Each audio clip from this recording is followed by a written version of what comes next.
নমস্কার বন্ধুরা, কেন্দ্রীয় সরকারের বিভিন্ন স্মল সেভিং স্কিমে ব্যাপক হারে সুদের হার বেড়েছে। তো এই ভিডিওতে আপনাদের সাথে আমি ডিসকাস করব পপুলার 6টা এমন ইনভেস্টমেন্ট স্কিম যে স্কিমগুলোতে খুব ভালো সুদের হার বেড়েছে।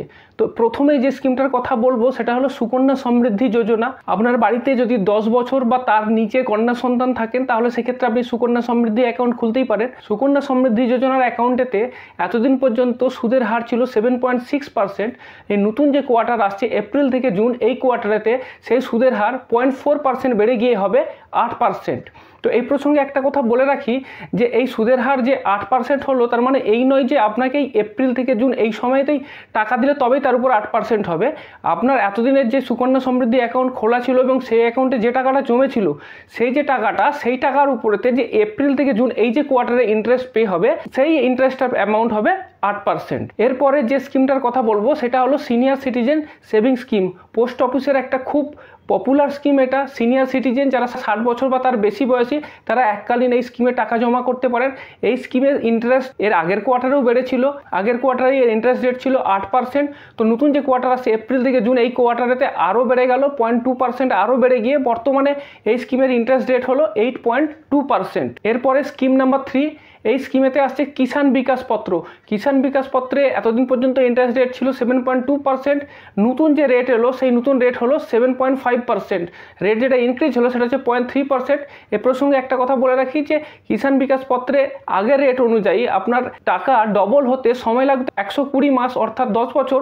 এখন নতুন রেট অনুযায়ী আপনার টাকা ডবল হতে সময় লাগবে 115 মাস, অর্থাৎ 9 বছর 7 মাস। এরপরে আরেকটা পপুলার স্কিম সেটা হলো ন্যাশনাল সেভিং সার্টিফিকেট বা সংক্ষেপে এনএসসি রেটের একটা খুব বড় জাম্প দেখা গেছে।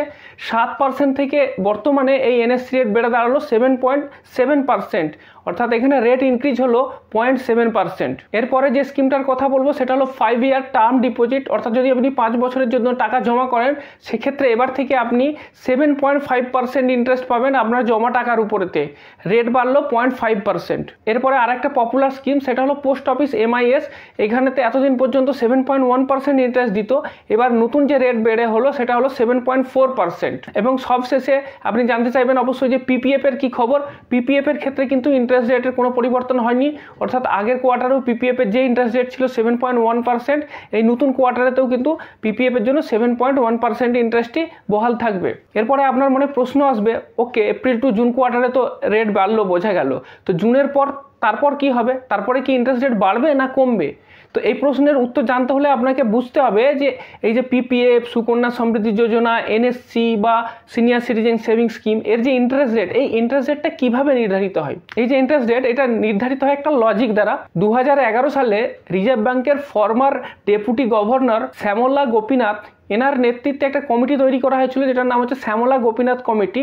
তারা রেকমেন্ড করেছিল যে বিভিন্ন যেসব স্মল সেভিং স্কিমগুলো আছে এই সেভিং স্কিমগুলোর যে ইন্টারেস্ট রেট হবে সেটা মার্কেট লিঙ্কড হবে এবং 10 ইয়ার্স গভর্নমেন্ট বন্ডের যে ইল্ড হবে সেই ইল্ডের উপর কিছুটা পরিমাণ মার্কআপ দিয়ে এইসব বিভিন্ন যে স্মল সেভিং স্কিমগুলো আছে তার ইন্টারেস্ট রেট ঠিক হবে।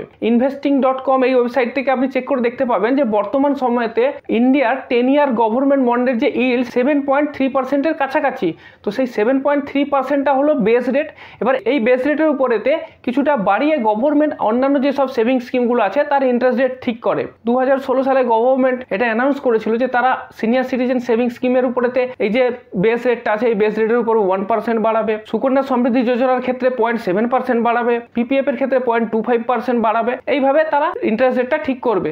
তো সেই হিসেব করেই এবারেতে বিভিন্ন যেসব রেট সেগুলো বেড়েছে, কিন্তু দেখা গেল যে পিপিএফ এর ক্ষেত্রে কিন্তু রেটটা বাড়লো না, বাকি অন্যান্য যেসব সেভিং স্কিমগুলো ছিল সেগুলোর ক্ষেত্রে কিন্তু ইন্টারেস্ট রেট বাড়লো। তো এটা ছিল আমার একটা শর্ট ভিডিও। এই যে নতুন আপডেট এসেছে সেই আপডেট সম্বন্ধে আপনাদেরকে জানানোর জন্য এই ভিডিওটা বানালাম। Thank you very much. এই ভিডিও যদি আপনাদের ভালো লেগে থাকে তাহলে অবশ্যই লাইক, শেয়ার ও সাবস্ক্রাইব করবেন।